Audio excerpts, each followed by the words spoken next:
आज से हम लोग ज्योग्राफी यानी भूगोल के एक बहुत ही महत्वपूर्ण भाग को देखेंगे जिसका नाम है आपदा प्रबंधन। और आज हम लोग आपदा प्रबंधन के सबसे पहले नंबर चैप्टर को पढ़ेंगे जिसका नाम है प्राकृतिक आपदा एक परिचय, जो कि एक बहुत ही ज़्यादा महत्वपूर्ण चैप्टर है। ऐसे आप सभी लोग जानते हैं कि आपदा प्रबंधन से प्रत्येक वर्ष क्वेश्चन पूछे जाते हैं, ऑब्जेक्टिव में भी और सब्जेक्टिव में भी। इसलिए आपदा प्रबंधन पूरा चैप्टर हम आपको पढ़ाएंगे। आपके भूगोल की किताब में जितने सारे भी आपदा प्रबंधन के चैप्टर हैं, हर एक चैप्टर को बहुत ही आसान भाषा में बहुत ही बारीकी से समझा करके पढ़ाएंगे। तो बस आप सभी लोग वीडियो को शुरू से लेकर के अंत तक देखिएगा, ध्यान से देखिएगा, कंसंट्रेट होकर के देखिएगा, ताकि एक एक चीज आपको अच्छे तरीके से भली भांति समझ में आ जाए। तो चलिए बिना समय गवाए हम लोग शुरू करते हैं। लेकिन उसके पहले यदि आप लोग चैनल पर नए हैं तो चैनल को जरूर सब्सक्राइब कर लीजिएगा, ताकि आगे के भी हर एक वीडियो का नोटिफिकेशन आपके पास सबसे पहले पहुंच सके जैसे ही क्लास शुरू होता है। क्योंकि यदि बिहार बोर्ड में बेहतर अंक लाना चाहते हैं तो फिर चैनल को आप लोग जरूर सब्सक्राइब कर लीजिए। इस चैनल से आपको बहुत ज्यादा मदद मिलने वाला है। तो चलिए, चूंकि इस चैप्टर का नाम है प्राकृतिक आपदा एक परिचय, तो सबसे पहले हम लोग जानेंगे कि आपदा किसे कहते हैं और उसके बाद हम लोग जानेंगे कि प्राकृतिक आपदा किसे कहते हैं। तो चलिए सबसे पहले हम लोग आपदा के बारे में जान लेते हैं। इस प्रकार से क्वेश्चन पूछा जाएगा कि आपदा क्या है या फिर आपदा किसे कहते हैं। तो इसका सिंपल सा एक परिभाषा हम लोग लिखेंगे कि प्राकृतिक अथवा मानव के भूलवश होने वाली आकस्मिक घटना जिससे प्रत्यक्ष या परोक्ष रूप से धन जन की हानि होती है, आपदा कहलाती है। यानी प्राकृतिक अथवा मानव के भूलवश, यानी कि प्राकृतिक के भी भूलवश से यह आपदा होती है और मानव के भूलवश से भी आपदा होती है। और यह जो घटना होती है यह आकस्मिक घटना होती है, क्योंकि जो भी आपदा होती है वह कह करके नहीं आती है, बता करके नहीं आती है कि हम भूकंप है, हम आ रहे हैं। आकस्मिक आती है, यानी कि आकस्मिक आने वाली घटना जिससे प्रत्यक्ष या परोक्ष रूप से धन जन की हानि होती है, उसे ही हम लोग आपदा कहते हैं। तो उम्मीद करते हैं कि आपदा का परिभाषा आप लोग समझ गए होंगे कि प्राकृतिक अथवा मानव के भूलवश होने वाली आकस्मिक घटना जिससे प्रत्यक्ष या परोक्ष रूप से धन जन की हानि होती है, उसे ही हम लोग आपदा कहते हैं। और आप सभी लोग ध्यान रखिएगा कि आपदा दो प्रकार के होते हैं, या फिर कह सकते हैं कि आपदा को दो वर्गों में रखा गया है, जिसमें पहला वर्ग है प्राकृतिक आपदा और दूसरा वर्ग है मानव जनित आपदा। तो हम लोगों को इस चैप्टर में पढ़ना है प्राकृतिक आपदा के बारे में। आपदा दो प्रकार के होते हैं, प्राकृतिक आपदा और दूसरा मानव जनित आपदा, यानी कि एक जो प्रकृति के द्वारा दिया गया और दूसरा जो मानव के द्वारा दिया गया। तो मानव के बारे में हम लोगों को इस चैप्टर में नहीं पढ़ना है, हम लोगों को इस चैप्टर में सिर्फ प्राकृतिक आपदा के बारे में पढ़ना है। और प्राकृतिक आपदा में क्या क्या आता है? भूकंप आता है, सुनामी आता है, बाढ़ आता है, सुखाड़ आता है। इस प्रकार से जितने सारे भी आपदा हैं सब के सब प्राकृतिक आपदा हैं। तो हम आपको इस चैप्टर में प्राकृतिक आपदा के बारे में ही विस्तार से पढ़ाएंगे। तो चलिए पहले कुछ प्राकृतिक आपदा के बारे में जान लेते हैं कि प्राकृतिक आपदा कौन कौन से हैं, या फिर जैसे बोल सकते हैं कि सुनामी क्या है, बाढ़ क्या है, सुखाड़ क्या है, भूकंप क्या है, क्योंकि इस प्रकार के क्वेश्चन भी पूछे जाते हैं। जैसे यहाँ पर आप लोग देख रहे हैं, क्वेश्चन है कि सुनामी क्या है, क्योंकि आप सभी लोगों को पता है कि सुनामी भी एक प्राकृतिक आपदा है। तो चलिए हम लोग जान लेते हैं कि सुनामी किसे कहते हैं। तो कह रहा है कि जब समुद्र की तली पर उत्पन्न भूकंपीय तरंग लहरदार होकर तट से टकराता है, यानी कि समुद्र के किनारों से टकराता है, तो तट की ओर जल आकर कई मीटर की ऊंचाई तक उछल जाता है। आप सभी लोग फिल्मों में या फिर अगर रियल में भी देखे हैं, तो यदि आप लोग समुद्र के आसपास जाते होंगे तो वहां पर देखते होंगे कि जो समुद्र की लहरें हैं वह बीच से उठती है और बहुत तेज में किनारे की तरफ आती है, और किनारों से टकरा करके वह पानी जो है वह बहुत ऊंचा तक उछल जाता है। तो जो पानी बहुत ऊंचा तक उछल जाता है उसे ही हम लोग सुनामी कहते हैं। अगर हल्का फल्का आता है तो उसे सुनामी नहीं कहते हैं। अगर इतना पानी ज्यादा उछल जाए कि तटीय क्षेत्र में तबाही मचा दे, और उसे ही हम लोग सुनामी कहते हैं। यानी कि जब समुद्र की तली पर उत्पन्न भूकंपीय तरंग लहरदार होकर के तट से टकराए और तट से टकराने के बाद तट का जो जल है यानी कि जो जल उधर से आया है वह बहुत ऊंचा तक उठ जाए और बहुत ऊंचा तक जाने के बाद वह आसपास के क्षेत्रों में तबाही मचा दे तो उसे ही हम लोग क्या कहते हैं, सुनामी कहते हैं। और आप सभी लोग ध्यान रखिएगा, एक क्वेश्चन ऑब्जेक्टिव में बार बार पूछा जाता है कि भारत में सबसे तेज सुनामी कब आया था, तो इसका जवाब होगा 26 दिसंबर 2004 ईस्वी को।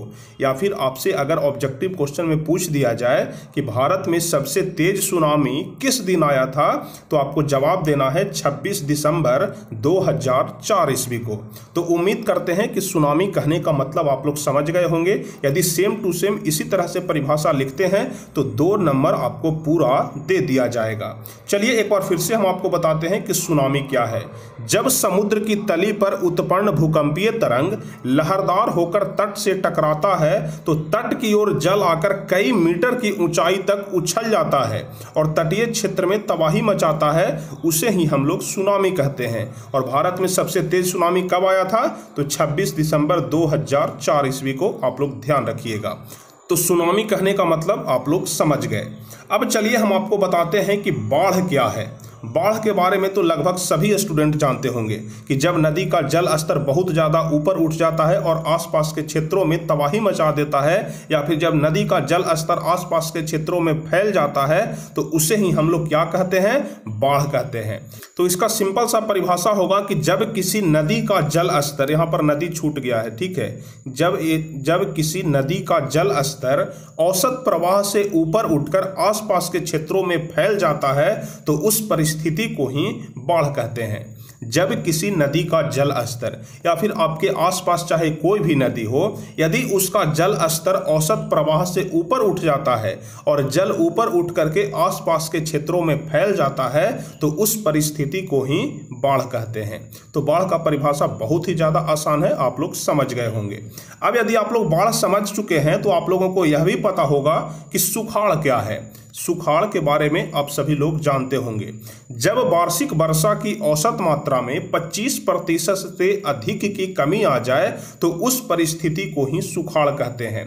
जैसे आमतौर पर यह सुखाड़ की स्थिति कहाँ होती है, आप सभी लोग ध्यान रखिएगा, जहां पर 50 सेंटीमीटर से कम वर्षा होती है वहां पर ज्यादा सुखाड़ आता है। और कह रहा है कि जब वार्षिक वर्षा की औसत मात्रा में, यानी कि एक वर्ष में जितना बारिश होता है उसके औसत मात्रा में 25% से अधिक की कमी आ जाए तो उस परिस्थिति को ही सुखाड़ कहते हैं। और आप सभी लोग ध्यान रखिएगा, यहां से भी एक क्वेश्चन ऑब्जेक्टिव में बार बार पूछा जाता है कि भारत में सबसे ज्यादा सुखाड़ या फिर सबसे ज्यादा प्रमुख सुखाड़ किस ईस्वी में आया था, तो ध्यान रखिएगा सन 1966 ईस्वी में। यह क्वेश्चन ऑब्जेक्टिव में बार बार पूछा जाता है कि भारत में सबसे ज्यादा सुखाड़ किस ईस्वी को आया था, तो 1966 ईस्वी में। आप लोग ध्यान रखिएगा। तो सुनामी कहने का मतलब आप लोग समझ गए, बाढ़ कहने का मतलब समझ गए और सुखाड़ कहने का मतलब आप लोग समझ गए। सुखाड़ में बस एक ही चीज ध्यान रखना है कि यदि वार्षिक वर्षा की औसत मात्रा 25% से अधिक की कमी होती है उसे ही हम लोग सुखाड़ कहते हैं। अब यदि इतना समझ चुके हैं तो हम आपको बताते हैं कि भूकंप किसे कहते हैं, क्योंकि यह जितने सारे भी आपदा के बारे में हम आपको बता रहे हैं सब के सब प्राकृतिक आपदा है, क्योंकि इस चैप्टर में प्राकृतिक आपदा के बारे में पढ़ना है। इसलिए हम सुनामी के बारे में देख रहे हैं तो सुनामी एक प्राकृतिक आपदा है, बाढ़ के बारे में देख रहे हैं तो बाढ़ एक प्राकृतिक आपदा है, सुखाड़ के बारे में देख रहे हैं तो सुखाड़ एक प्राकृतिक आपदा है। अब हम लोग भूकंप के बारे में देखने वाले हैं तो भूकंप भी एक प्राकृतिक आपदा है। तो चलिए हम लोग जानते हैं कि भूकंप किसे कहते हैं। तो आप सभी लोग ध्यान रखिएगा कि पृथ्वी के स्थल मंडल में ऊर्जा के अचानक मुक्त हो जाने के कारण उत्पन्न भूकंपीय तरंगों की वजह से पृथ्वी हिलने लगता है या फिर विस्थापित हो जाता है। ध्यान रखिएगा, अभी तक आप सभी लोग जानते होंगे कि जो पृथ्वी हिलता है उसे ही भूकंप कहते हैं। तो भूकंप में सिर्फ पृथ्वी हिलता ही नहीं है, अपने जगह से विस्थापित भी हो जाता है, उसे ही हम लोग क्या कहते हैं, भूकंप कहते हैं। और यह कैसे होता है तो इसके बारे में भी आप लोग ध्यान रखिएगा कि ऊर्जा के अचानक मुक्त हो जाने से पृथ्वी का जो स्थल मंडल होता है उसमें से ऊर्जा यदि एकाएक मुक्त हो जाता है तो उसके कारण भूकंपीय तरंग उत्पन्न होता है और भूकंपीय तरंग की वजह से पृथ्वी हिलने लगता है या फिर विस्थापित हो जाता है। इसे ही हम लोग भूकंप कहते हैं। और आप लोग ध्यान रखिएगा, यहां से भी एक क्वेश्चन ऑब्जेक्टिव में पूछा जाएगा कि भारत में सबसे तेज भूकंप कब आया था, तो 1934 ईस्वी में। भारत में सबसे तेज भूकंप सन 1934 ईस्वी में आया था। इस बात को आप लोग अपने दिमाग में, अपने जहन में बैठा के रखिएगा, क्योंकि भूकंप के बारे में हर हाल में पूछा जा सकता है। तो 1934 ईस्वी में सबसे तेज भूकंप आया था, इसको आप लोग जरूर ध्यान रखिएगा। तो उम्मीद करते हैं कि सुनामी के बारे में, बाढ़ के बारे में, सुखाड़ के बारे में और भूकंप के बारे में आप लोग भली भांति समझ गए होंगे। इतना हम आपको बेसिक क्वेश्चन बता दिए जो कि इस चैप्टर में समझना आपके लिए बहुत ही ज्यादा जरूरी था। यह जितने सारे भी क्वेश्चन बताए आपकी किताब में नहीं पूछा गया है, लेकिन फिर भी हम आपको बता दिए क्योंकि कभी कभी परीक्षा में पूछ दिया जाता है। अब चलिए हम लोग कुछ ऑब्जेक्टिव क्वेश्चन देख लेते हैं जो कि इस चैप्टर का महत्वपूर्ण ऑब्जेक्टिव क्वेश्चन है। और ऑब्जेक्टिव क्वेश्चन देखने के बाद हम लोग किताब वाले क्वेश्चन की ओर बढ़ेंगे। तो चलिए सबसे पहले हम लोग ऑब्जेक्टिव की ओर बढ़ते हैं। तो ऑब्जेक्टिव में यहां पर आप लोग ध्यान रखिएगा कि 2008 में कोसी नदी के पास कौन सा तटबंध टूटा था। यह वाला प्रश्न भी अधिकांश बार पूछा जाता है कि 2008 में कोसी नदी के पास कौन सा तटबंध टूटा था, उस तटबंध का क्या नाम था। तो उस तटबंध का नाम था कुसहा तटबंध। आप लोग ध्यान रखिएगा, 2008 ईस्वी में कोसी नदी के पास कुसहा नामक तटबंध टूट गया था। अब उसके बाद अगला क्वेश्चन है कि अभी तक का बिहार का सबसे खतरनाक भूकंप कब आया था। तो अभी हम आपको बताएं कि अभी तक का बिहार का सबसे खतरनाक भूकंप 1934 ईस्वी में आया था। तो इसका जवाब आप लोग ध्यान रखिएगा। अब उसके बाद है कि भारत का सबसे विनाशकारी चक्रवात कब आया था, या फिर कह सकते हैं कि भारत में सबसे विनाशकारी चक्रवात कब आया था। तो इसका जवाब होगा 29 अक्टूबर 1999 ईस्वी को। अब उसके बाद पांचवा नंबर है कि भारत का विनाशकारी भूकंप कब आया था, तो 1934 ईस्वी में। यहां पर एक चीज कॉमन है, इसको आप लोग ध्यान रखिएगा। देखिए, बिहार का सबसे खतरनाक भूकंप और भारत का सबसे खतरनाक भूकंप दोनों 1934 ईस्वी में ही आया था। ऐसा मत कंफ्यूज हो जाइएगा कि बिहार में कोई अलग दिन आया था और भारत में कोई अलग दिन आया था। चाहे बिहार हो या फिर भारत पूछा जाए, आपको 1934 ईस्वी ही बताना है कि सबसे विनाशकारी भूकंप 1934 ईस्वी में ही आया था। अब चलिए छठा नंबर क्वेश्चन हम लोग देख लेते हैं, जिसमें कह रहा है कि भारत का प्रमुख सुखाड़ वर्ष, यानी कि किस वर्ष भारत में सबसे ज्यादा सुखाड़ हुआ था। तो 1966 ईस्वी में। इसको भी आप लोग ध्यान रखिएगा, यहां से ऑब्जेक्टिव क्वेश्चन पूछे जाएंगे। अब उसके बाद अगला है कि भारत के प्रमुख सुनामी, यानी कि सुनामी सबसे तेज भारत में कब आया था। तो 26 दिसंबर 2004 ईस्वी में। अब उसके बाद अगला है कि भूकंप को किस यंत्र से मापा जाता है। देखिए, जो यह वाला क्वेश्चन है यह बहुत ही ज्यादा महत्वपूर्ण क्वेश्चन है, वीवीआई क्वेश्चन है। हो सकता है कि आपके परीक्षा में पूछा जाए कि भूकंप को किस यंत्र की मदद से मापा जाता है। तो इसका जवाब होगा रिएक्टर स्केल। ध्यान रखिएगा, रिएक्टर होता है, रिक्टर नहीं, यहां पर रिक्टर लिखा गया है, रिएक्टर स्केल आप लोग ध्यान रखिएगा। अब उसके बाद 9वां क्वेश्चन है जो कि बहुत ही ज्यादा आसान है कि बिहार का शोक किस नदी को कहा जाता है। तो इसका जवाब होगा कोसी नदी को। बिहार का शोक कोसी नदी को कहा जाता है। तो यह पूरा क्वेश्चन आप लोग देख लिए। अब चलिए हम लोग सीधे किताब वाले प्रश्न की ओर बढ़ते हैं। आपकी किताब में जितने सारे भी प्रश्न दिए गए हैं, चाहे वह वस्तुनिष्ठ हो, लघु उत्तरीय हो या फिर दीर्घ उत्तरीय हो, सारे प्रश्न का उत्तर अब हम लोग देखने वाले हैं। तो चलिए किताब की ओर बढ़ते हैं। तो आप लोग अपने किताब में देखिएगा, सबसे पहला प्रश्न है वस्तुनिष्ठ प्रश्न, जिसको कि आप लोग अंग्रेजी में ऑब्जेक्टिव क्वेश्चन बोलते हैं। तो वस्तुनिष्ठ में यहां पर आपकी किताब में सबसे पहला प्रश्न पूछा जा रहा है कि इनमें से कौन प्राकृतिक आपदा नहीं है। प्राकृतिक आपदा नहीं है। तो अभी हम आपको बताएं कि सुनामी प्राकृतिक आपदा है, उसके बाद बताएं कि बाढ़ भी प्राकृतिक आपदा है और भूकंप भी प्राकृतिक आपदा है। यानी कि जो यहाँ पर आतंकवाद लिखा गया है यह प्राकृतिक आपदा नहीं है, क्योंकि आतंकवाद भगवान के द्वारा नहीं बनाया गया है, यह मानव के द्वारा बनाया गया है, इसलिए यह मानव जनित आपदा है। तो पहला का ग नंबर ऑप्शन सही होगा। अब उसके बाद दूसरा है इनमें से कौन मानव जनित आपदा है। इनमें से कौन मानव जनित आपदा है। तो देखिए, सांप्रदायिक दंगे हो गया, आतंकवाद हो गया और महामारी हो गया, यह तीनों जो है वह मानव के द्वारा दिया गया है, इसलिए इसका यह वाला जवाब सही होगा, उपयुक्त सभी। तो दूसरा का डी नंबर ऑप्शन यानी कि घ नंबर सही जवाब हो जाएगा। अब चलिए तीसरा नंबर कह रहा है कि सुनामी का प्रमुख कारण क्या है। सुनामी का प्रमुख कारण क्या है? तो सुनामी का प्रमुख कारण है कि समुद्र में भूकंप का आना, स्थलीय क्षेत्र पर भूकंप आना, द्वीप पर भूकंप आना और इनमें से कोई नहीं। तो आप सभी लोगों को हम अभी बताएं कि यदि समुद्र में भूकंप आता है तो समुद्र में भूकंप आने के कारण ही सुनामी उत्पन्न होता है। इस वजह से तीसरा का क नंबर ऑप्शन सही जवाब हो जाएगा कि सुनामी का प्रमुख कारण समुद्र में भूकंप का आना है।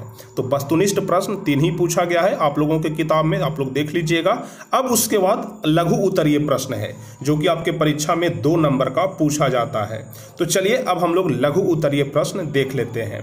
चलिए तो सबसे पहला नंबर क्वेश्चन कह रहा है कि आपदा से आप क्या समझते हैं। तो आपदा के बारे में तो सबसे पहले ही हम आपको बता दिए कि प्राकृतिक अथवा मानव के भूलवश होने वाली आकस्मिक घटना जिससे प्रत्यक्ष या परोक्ष रूप से धन जन की हानि होती है उसे ही हम लोग आपदा कहते हैं। चैप्टर के सबसे शुरू में भी हम आपको आपदा का परिभाषा लिखा चुके हैं। तो आपदा कहने का मतलब आप लोग जानते हैं और वहां पर हम आपको बताए थे कि आपदा 2 प्रकार के होते हैं, या फिर अलग से क्वेश्चन भी पूछा जा सकता है कि आपदा कितने प्रकार का होता है, उदाहरण लिखें। तो यहाँ पर आपदा 2 तरह के होते हैं। सबसे पहला है प्राकृतिक आपदा और दूसरा है मानव जनित आपदा जो कि यहाँ पर है। तो दोनों के बारे में पूरे विस्तार से हम आपको बताने वाले हैं कि प्राकृतिक आपदा क्या है और मानव जनित आपदा क्या है, क्योंकि इस चैप्टर में जो पढ़ना है वह प्राकृतिक आपदा के बारे में पढ़ना है, लेकिन हम आपको प्राकृतिक और मानव जनित दोनों पढ़ाएंगे क्योंकि दोनों समझ लेना, जान लेना बहुत ही ज्यादा जरूरी है।